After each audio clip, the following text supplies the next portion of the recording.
Hey Opties! Today we're looking at factoring with GCF, and GCF stands for greatest common factor.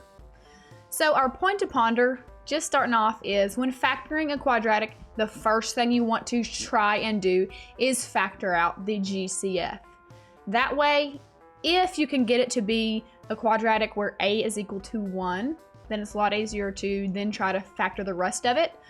Sometimes it factors completely whenever you do the GCF. It just really makes your equation a lot simpler if you can find a GCF. So always start with trying to find the GCF. The greatest common factor is the largest number that is a factor of all the numbers in the equation. So it has to be a factor of A, B, and C, all three of them, in order to factor it out.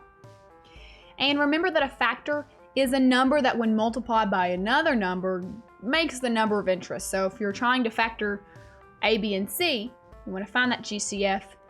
The factors are the numbers that you can multiply with other numbers to get to that A, B, and C. Sometimes we get factor and multiple mixed up. The A, B, and C would be the multiples, and the factors would be the numbers that you multiply together to get A, B, and C. So step 1 is to find the GCF of A, B, and C. Step 2 is to factor out the GCF.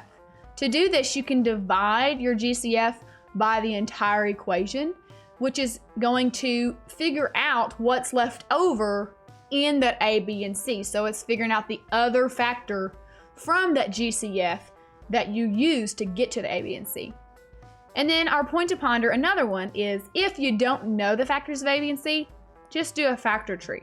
So you can literally just write out all of the factors, or you can do a factor tree. The one thing about factor tree is that you're getting to all the primes, and your GCF may not be a prime number.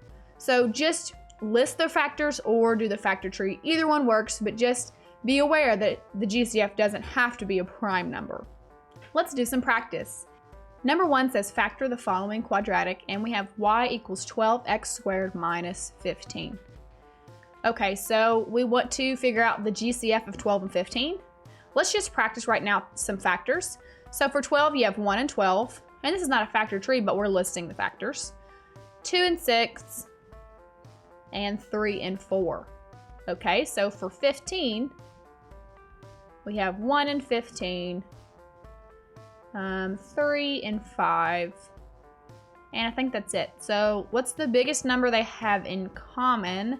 That's going to be that 3. So that's the GCF.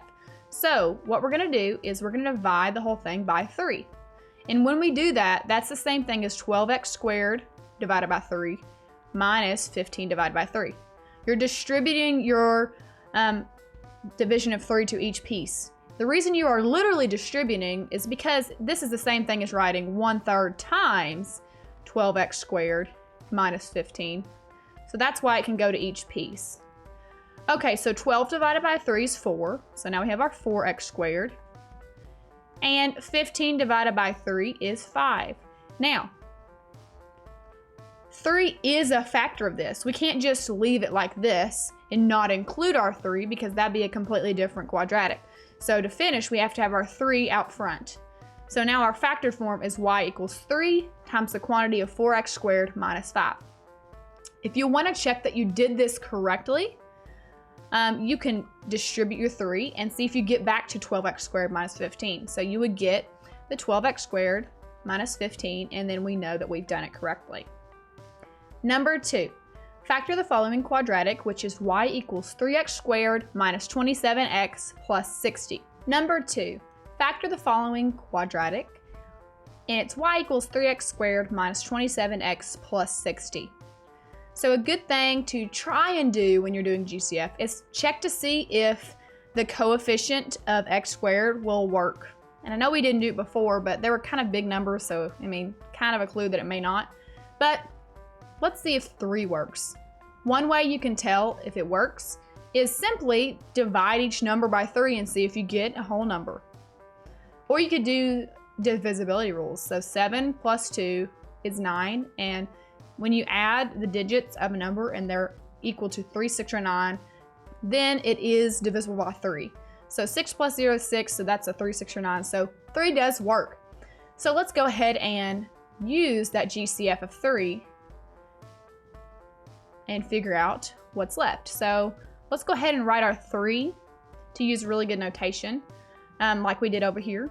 And hey, it was actually 3 over here too. That's just a coincidence. But we have x squared because 3x squared divided by 3 is x squared. Negative 27x divided by 3 is a negative 9x. And 60 divided by 3 is 20. So we are done with factoring out our GCF. And it could be that we could factor the inside a little bit more, but we've not learned that yet, so we'll wait off on that. But we have factored out the GCF. All right, Opties, that's it for GCF factoring. See you next time.